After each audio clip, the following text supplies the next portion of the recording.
अस्सलाम वालेकुम everyone, welcome back to my channel. कैसे हैं आप सब? उम्मीद करती हूँ कि सब ठीक ठाक होंगे। मैं बिल्कुल ठीक ठाक अल्हम्दुलिल्लाह। तो आज की वीडियो में मैं आप लोगों के साथ किचन से रिलेटेड कुछ टिप्स शेयर करूँगी और जो कि मेरे लिए तो बहुत ही यूज़फुल हैं और आपके लिए भी यूज़फुल होंगे। तो चलें जल्दी से वीडियो को स्टार्ट कर लेते हैं। तो सबसे पहली टिप ये है कि अब जैसे कि सर्दियां स्टार्ट हो गई हैं और आलू के पराठों की क्रेविंग ना हर किसी को होगी, और यही आलू के पराठे खाने में तो बड़े मज़े के लगते हैं, लेकिन बनाने की जब बारी आती है ना बहुत ही टाइम टेकिंग लगते हैं। तो सबसे ज़्यादा टाइम जो हमें इसमें लगता है ना वो आलू छीलने में या मसाला बनाने में लगता है। तो अभी मैं आप लोगों को बताती हूँ कि आप उस टाइम को किस तरह से कम कर सकते हैं। तो आलू बॉईल करने के बाद ना आप लोगों को उसी वक्त उनको पील ऑफ करना होता है, तो वो इजीली पील ऑफ हो जाते हैं।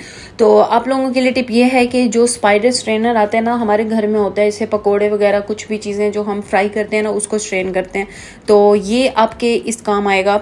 तो आप लोगों ने आलू जो है उसके ऊपर रखना है। आलू हमेशा कट करके बॉईल करें और उसके ऊपर रख के चम्मच के साथ आप लोग प्रेस करेंगे, वो पील ऑफ भी हो जाएगा और साथ ही साथ जो है वो मैश भी हो जाएगा। अलग से आपको पील ऑफ या मैश करने की भी जरूरत नहीं पड़ेगी, आपका एक यूज में जो है वो दोनों काम हो जाएंगे। तो हमें पराठे के लिए जो है वो इसी तरह का बारीक मैश किए हुए पोटैटोस चाहिए होते हैं, तो इससे बहुत ईजीली जो है वो आपका काम हो जाएगा। तो ये आप लोग लाजिम ट्राई करो और इससे जो है आपका टाइम बहुत ज़्यादा सेव होगा। मुझे क्या होता है कि हमेशा ना उस प्रोसीजर को याद करके तो मुझे फिर होता है कि छोड़ो यार स्किप कर देते हैं। वैसे तो मुझे आलू के पराठे बहुत पसंद है, तो ये जो जब से मैंने ये करना स्टार्ट किया ना तो अब मैं दिन में 6 दफ़ा भी बना सकती हूँ। ओके, तो नेक्स्ट टिप हम लोगों की ये है और ये भी बहुत ज़्यादा यूज़फुल है। वो ये है कि तवा हम लोगों का बहुत ज़्यादा ड्राई हो जाता है, क्योंकि हम उसी पे रोटी बना रहे होते हैं और उसी के ऊपर हम लोग पराठे भी बना रहे होते हैं। तो समटाइम्स ऐसे होता है कि वो बहुत ही ड्राई हो जाता है। हम लोग जब भी रोटी उसके ऊपर डालते हैं वो बहुत ही ड्राई रोटी बनती है, या फिर समटाइम्स ऐसे होता है कि आप रोटी उसके ऊपर बड़ी वाली डालते हो लेकिन वो स्ट्रेच हो जाती है, वो छोटी हो जाती है। तो उसके लिए आप लोगों के लिए टिप ये है कि जब भी आप रोटी बनाने लगे ना तो आप लोगों ने क्या करना है कि तवे के ऊपर आप लोगों ने तेल लगा देना है। ब्रश के साथ या टिश्यू के साथ, किसी भी चीज़ के साथ आप इसको लगा सकते हैं। आप लोगों ने उसको डिप नहीं करना, लाइक पराठे के लिए जो इतना ज़्यादा तेल डालते हैं ना उस तरह से नहीं, बस आप लोगों को तवे को जो है वो थोड़ा सा ऑयल के साथ ग्रीस करना होता है। और ये प्रोसीजर जो है वो मैं ठंडे तवे के ऊपर कर रही हूँ, आप लोगों ने ठंडे तवे के ऊपर ही करना है।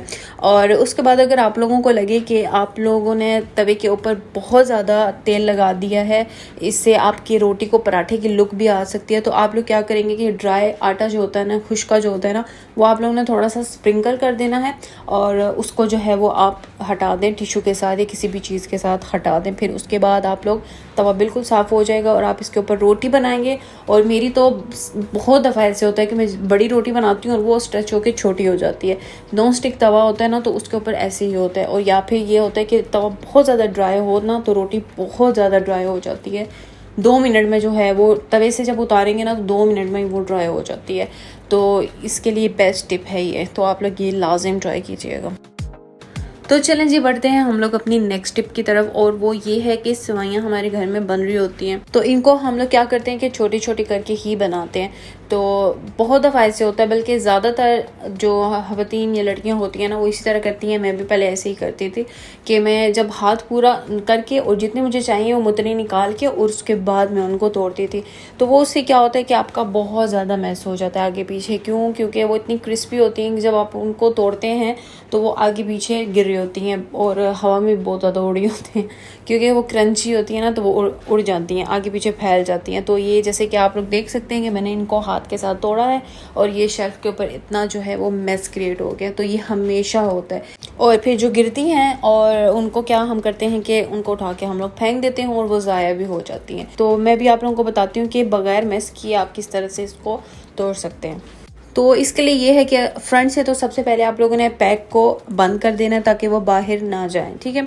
उसके बाद हम लोग क्या करेंगे कि बेलन ले लेना, रोलिंग पिन जिसे हम रोटी बेलते हैं ना, वो आप लोग ने ले लेना है और उसके ऊपर आप लोगों ने रोल करना है। अच्छा, ये आप ये भी कर सकते हैं कि सारी एक दफ़ा ही आप लोग कर, या फिर जितनी आप लोगों को चाहिए फ्रंट से आप लोग सिर्फ बेल के और वो छोटी छोटी हो जाएंगी तो वो आप लोग ले सकते हैं। तो मैं किस तरह से करती हूँ, क्योंकि मुझे हर टाइम जो है वो छोटी ही चाहिए होती है, तो मैं पूरे के ऊपर जो है वो बेल दूंगी। पूरे जो है वो छोटी नहीं करूँगी लेकिन पूरे के ऊपर बेल दूंगी ताकि जितनी हो सकती है ना वो छोटी हो जाए। तो इनको निकालने के लिए मैं क्या करती हूँ कि तो इसको निकालने के लिए आप लोग ने क्या करना है कि जिसमें आप लोग ने बनानी है ना, वो आप लोग पतीला ले लो और उसके बाद ऊपर से आप लोग ने इस तरह से इसको हाथ के साथ पकड़ लेना और हल्की हल्की जगह जो है वो छोड़ दें, क्योंकि बहुत बारीक है ये, कहीं से भी निकल आएंगी।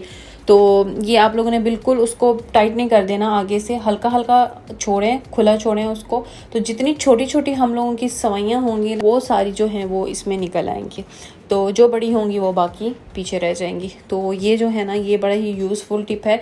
और इसके बाद जब से मैंने ये करना स्टार्ट किया ना, तो मेरा ये जो इनको तोड़ने वाला जो काम होता है ना, जो मैस क्रिएट होता है ना, वो अब नहीं होता है। तो इसके बाद अगर आप लोगों को और बारीक करनी है तो आप हाथ के साथ कर सकते हैं। अब ये टूटेंगे नहीं, फैलेंगे नहीं, आगे पीछे मैस क्रिएट नहीं होगा और अब इनको आप इजीली बना सकते हैं।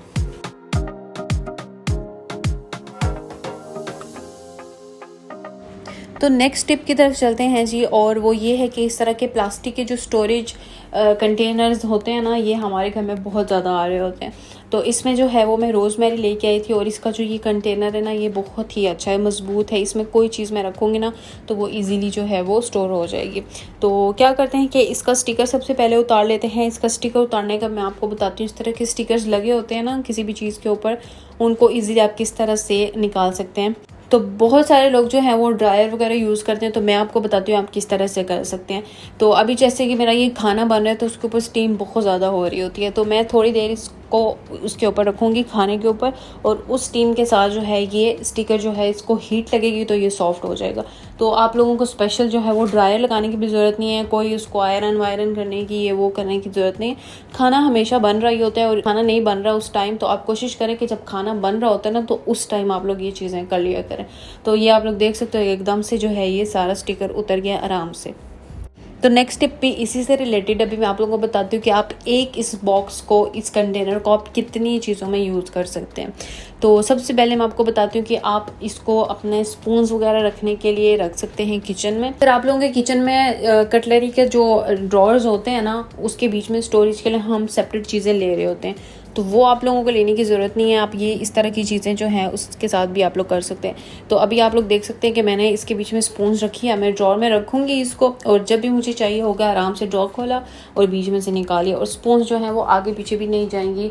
और जो इसका कवर था ना, उसको भी आप इस तरह से यूज़ कर सकते हैं। तो इस तरह की बहुत सारी चीज़ें हमारी ग्रॉसरीज में आ रही होती हैं जिनको हम यूज़लेस समझ के फेंक देते हैं, दरअसल वो हमारे बहुत काम की चीज़ें होती हैं, तो हम उनको इस तरह से भी यूज़ कर सकते हैं, रीयूज़ कर सकते हैं। तो इसी कंटेनर को हम किसी और जगह में भी यूज़ कर सकते हैं। वो ये है कि हमारे जो ब्रशेज़ होते हैं ना, वो इसी तरह हम लोगों ने रखे होते हैं, ओपन होते हैं, तो डस्ट जो है वो उनके ऊपर बहुत ज़्यादा जा रही होती है, फिर हम उनसे मेकअप करते हैं तो उससे फिर एलर्जी वगैरह हो जाती है। तो उसके लिए आप लोगों को ना अलग से ब्रश वाला स्टैंड या फिर स्टोरेज बॉक्स कवर वाला लेने की ज़रूरत नहीं है, आप इसको यूज़ कर सकते हैं। तो अभी आप लोग देख सकते हैं मैं सारे जितने भी मेरे ब्रशेज़ हैं ना, आइस वाले जो यहाँ पे बाहर पड़े होते हैं, वो सारे मैं इसके बीच में डाल दूँगी। और अब इसकी हाइट इतनी, कवर की हाइट इतनी है कि मैं इसके अंदर सारे ये जा सकते हैं, तो मैं सारे डाल दूँगी और फिर उसके बाद इसको हम कवर करके रख देंगे। और अब इसके ऊपर डस्ट भी नहीं जाएगी। जब भी आपको चाहिए इसको ओपन करें, जितने भी ब्रशेस चाहिए वो यूज़ करें और दोबारा इसके बीच में रख दें। तो इससे क्या होगा कि डस्ट से बचते हैं, क्योंकि हम लोग ना इनको डेली वॉश नहीं करते हैं। तो मेरा भी ये हुआ था कि मैं इनको ऐसे ही यूज़ कर रही थी, डस्ट पड़ती रहती थी तो मुझे आई इन्फेक्शन हो गया था। तो या फिर आप इनको वॉश कर लिया करें, और नहीं तो आप इस तरह से ना कवर वाली किसी भी चीज़ में आप इनको रख सकते हैं ताकि डस्ट एटलीस्ट ना पड़े। बेशक आप लोग हफ्ते या 2 हफ्ते के बाद वॉश करो, वो ज़्यादा मसला नहीं है। ज़्यादा मसला जो है वो डस्ट का ही होता है। तो अब आप इसको ईज़िली यूज़ कर सकते हैं, ठीक है जी। तो नेक्स्ट हम इसको एक और वे में यूज़ कर सकते हैं, वो ये है कि हम लोग अपना मेकअप जो भी रखते हैं ना ड्रॉर्स वगैरह में, तो मैं क्या करती हूँ कि मैं इसी तरह नहीं रखती हूँ, मैं उनको किसी ना किसी स्टोरेज बॉक्स में रख के और फिर रखती हूँ। तो मेरे पास ये आप लोग देख सकते हो, मेरे पूरे इस ड्रॉर में जो है ना वो प्लास्टिक के इसी तरह के कंटेनर पड़े हुए, जो मैं चीज़ें लेके आती थी ग्रॉसरीज में ना, तो वो मैं इनको इस तरह से यूज़ कर लेती थी। तो इससे क्या होता है कि आप लोगों का जो ड्रॉर है ना वो भी गंदा नहीं होता है और चीज़ें जो हैं वो आगे पीछे फैलती नहीं है। आप इजीली उनको जो है वो निकाल के यूज़ कर सकते हैं। आपको पता है कि यहाँ पे क्या पड़ा हुआ है, हर चीज़ जो है वो अलग अलग पड़ी होती है, सेपरेट पड़ी होती है, तो पता होता है कि आपको कौन सी चीज़ कहाँ मिलेगी। तो ये जो है इस तरह के कंटेनर आप यहाँ पे भी यूज़ कर सकते हैं। कोई ऐसे लंबी चीज़ जो ऐसी पड़ी हुई है, जैसे फॉर एग्जांपल ये कंसीलर्स वगैरह, ये थोड़े बड़े होते हैं, या फिर बड़े ब्रशेज़ भी आप इस तरह से अंदर रख सकते हैं। तो ये आप इसको यहाँ पे यूज़ कर सकते हैं। तो यहाँ पे मैं आपको एक और बता देती हूँ कि आप क्या कर सकते हैं इसके साथ। हमारे घर में ना ऑयल और सीरम्स और इन चीज़ें बहुत ज़्यादा होती हैं, और उससे क्या होता है कि ड्रेसिंग टेबल नीचे से ना ख़राब हो रहा होता है, क्योंकि ऑयल होता है तो वो जब यूज़ करते हैं तो कहीं ना कहीं नीचे लग ही जाता है। तो वो ऐसी ऑयली चीज़ें जो हैं वो आप ड्रेसिंग टेबल के ऊपर इसको रख के, और ऑयली जो भी प्रोडक्ट्स हैं ना वो आप सारे इसके ऊपर रख सकते हैं, तो इससे आपका ड्रेसिंग टेबल भी ख़राब नहीं होगा। तो आप लोग देख सकते हो कि एक कंटेनर के साथ हम लोगों ने कितनी चीज़ों को कवर कर लिया है। तो एक ही कंटेनर हमारी कितनी जगहों पे काम आ सकता है। तो ऐसी चीज़ों को ना फेंक ना दिया करें एकदम से, पहले आप लोग देखा करें कि ये आपके किस काम आ सकती हैं। मैं क्या करती हूँ कि मेरे घर में बहुत ज़्यादा ऐसी चीज़ें आती हैं, प्लास्टिक की बॉटल्स आती हैं, वो सारी चीज़ें जो है वो मैं एकदम से फेंकती नहीं हूँ। तो उनको मैं कहीं ना कहीं यूज़ करके, या फिर एक दफ़ा यूज़ करके, 2 दफ़ा यूज़ करके फिर मैं उनको फेंक देती हूँ। तो आप लोगों को इस तरह से इन्वेस्ट करने की भी ज़रूरत नहीं है, हर चीज़ में इस तरह के स्टोरेज बॉक्स में अलग से लेने की ज़रूरत नहीं है। आप इन्हीं चीज़ों के साथ जो है वो बहुत सारी चीज़ें अरेंज कर सकते हैं, ऑर्गेनाइज भी कर सकते हैं। तो ये थी मेरी आज की वीडियो। उम्मीद करती हूँ कि आप लोगों के लिए हेल्पफुल होगी। अगर आप लोगों को अच्छी लगे तो कमेंट करें, लाइक करें, शेयर करें। मिलती हूँ आपसे नेक्स्ट वीडियो में। अपना बहुत सारा ख्याल रखिएगा, दुआओं में याद रखिएगा। अल्लाह हाफ़िज़।